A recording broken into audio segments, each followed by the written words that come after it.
안녕하세요. 석고치료실 최성철입니다. 석고 주의사항 및 치료 방법에 대해서 알려드리겠습니다. 먼저 석고붕대의 종류를 알아볼까요? 석고붕대라고 해서 다 석고로 만드는 것은 아닌데요. 크게 두 가지 종류가 있습니다. 우선 일반적으로 많이 알고 계신 진짜 석고로 만든 붕대는 물에 닿으면 잘 녹아서 우리 몸에 잘 맞게 고정을 할 수 있다는 장점이 있죠. 하지만 무겁고 잘 깨지는 성질이 있습니다.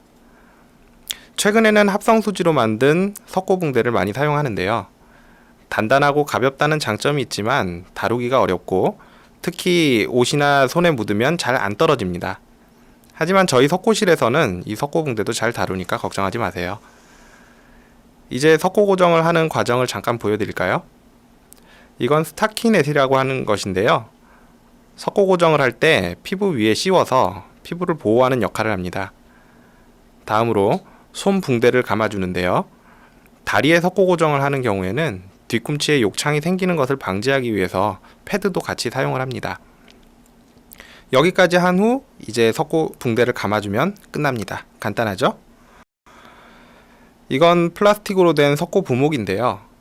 처음에는 딱딱하지만 열풍기에 들어갔다 나오면 저렇게 부드러워집니다.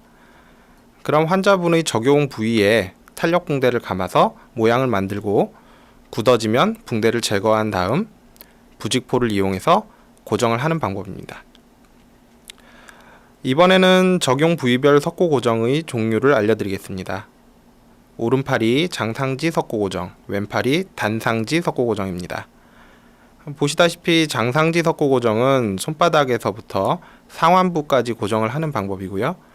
단상지 석고 고정은 손바닥에서부터 전완부까지 고정을 하는 방법입니다. 다리에서 오른쪽 다리는 단하지 석고 고정, 왼쪽 다리는 장하지 석고 고정을 하고 있는데요. 단하지 석고 고정은 발가락에서부터 종아리까지, 장하지 석고 고정은 발가락에서부터 허벅지까지 고정을 합니다.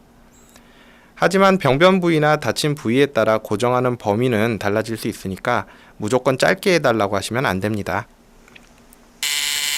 이번에는 석고 붕대 절단기입니다. 환자분들이 가장 많이 걱정하시는 부분인데요. 잘 보세요. 우선 소리가 무척 크죠? 일단 소리가 요란하니까 더 걱정되실 텐데 큰 소리는 흡입기라고 해서 집에서 쓰는 진공청소기와 같은 장치에서 나는 겁니다. 실제 절단기 소리는 그렇게 크지 않아요. 또 일반적으로 쓰는 전기톱은 날이 회전하는 방식이지만 의료용 절단기는 날이 좌우로 진동하는 방식이라서 더 안전합니다. 손에 닿아도 괜찮은 거 보이시죠? 이 절단기로는 단단한 것만 잘리고 부드러운 것은 잘리지 않습니다. 자, 이제는 가장 중요한 석고 고정 후 주의사항에 대해 알려드리겠습니다. 먼저 통풍. 석고 고정을 한 채 집으로 가신 후에도 석고 고정 안의 통풍을 신경 쓰셔야 하는데요. 헤어드라이어의 찬바람이나 선풍기를 이용하시면 됩니다. 더운 바람은 쓰시면 안 되고요. 이런 통풍 작업은 매일매일 해주셔야 합니다. 그럼 땀을 많이 흘렸을 때는 어떻게 하느냐? 이때에도 찬바람을 이용해서 완전히 말려주셔야 합니다. 아무리 석고 고정을 했더라도 샤워는 하셔야겠죠? 샤워를 하실 때는 특히 주의를 하셔야 되는데요. 우선 비닐을 완전 씌우고 나서 고무줄로 고정을 합니다. 그리고 주방용 랩으로 단단하게 감아주세요. 이렇게 하셔도 비닐 안에 습기가 찰 수 있으니까 샤워 후에는 꼭 찬바람을 이용해서 말리는 것 잊지 마세요. 주의를 기울였음에도 불구하고 석고 고정 속으로 물이 많이 들어갔다면 피부 손상이 생길 수 있으니까 그럴 땐 꼭 관절센터 석고실로 문의해주세요. 다음은 체중부하입니다. 체중부하 여부는 반드시 담당 의사의 지시에 따르시고 목발을 사용하실 때는 목발 사용법을 잘 숙지하셔서 넘어지지 않게 주의하십시오. 석고 고정 속으로 이물질이 들어가면 어떻게 해야 될까요? 이물질을 꺼내기 위해서 솜이나 붕대를 빼지 마시고요. 이상이 있을 경우에는 석고실로 문의를 해주시면 됩니다. 석고 고정을 하고 나서 가장 참기 힘든 것 중에 하나가 가려움증인데요. 가렵다고 해서 구멍을 뚫거나 날카로운 물체를 석고 고정 안으로 넣어서 긁으시면 석고 고정 안에서 상처가 나고 또 상처 부위에 감염이 생길 수 있으니까 절대 해서는 안 됩니다. 참기 어려우시면 담당 의사 진료 시 말씀을 해주세요. 이분은 손목에 석고 고정을 하셨네요. 이 경우 석고 부위를 가슴보다 높게 유지하셔야 붓기가 빨리 줄어듭니다. 주먹을 쥐었다 폈다 하는 운동도 도움이 되시는데요. 경우에 따라서는 손을 움직이시면 안 되시는 분들도 계시니까 담당 의사의 지시를 따르시면 됩니다. 반대로 손을 내리고 다니실 경우에는 붓기가 잘 안 빠지시겠죠? 팔꿈치 굽히기나 어깨 회전 운동은 하루에 3번씩 한 번에 10회 이상은 해주셔야 됩니다. 누워 계신 경우에는 가슴에 쿠션을 놓고 그 위에 팔을 올려놓으시면 됩니다.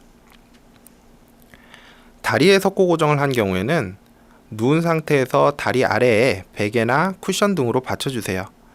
이때 발 뒤꿈치가 바닥에 닿으면 이 부위의 무게가 많이 실려 욕창이 발생할 수 있으니까 높이 조절을 잘 하셔서 발 뒤꿈치가 바닥에 닿지 않게 해주시는 것이 중요합니다.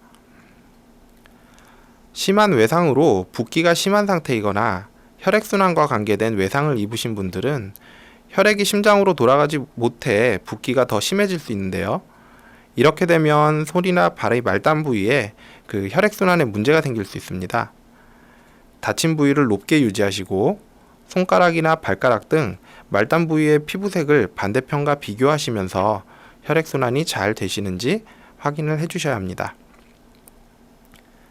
위와 같은 주의사항을 잘 지키셨는데도 손발이 점점 부어오르거나 석고 고정 내에서 피부가 뜨겁거나 아프거나 피부색이 변하거나 저린 증상이나 감각 이상이 생기면 즉시 관절센터나 응급실로 내원하십시오. 특히 어린이들은 성인에 비해 의사 표현력이 부족하니까 부모님들의 면밀한 관찰이 필요합니다. 저희 석고실은 평일 오전 9시부터 오후 5시까지 운영하며 관절센터 내에 위치하고 있습니다. 야간, 주말, 공휴일에는 기다리지 마시고 응급실로 오셔서 진료를 받으시기 바랍니다. 고객분의 빠른 쾌유를 기원합니다.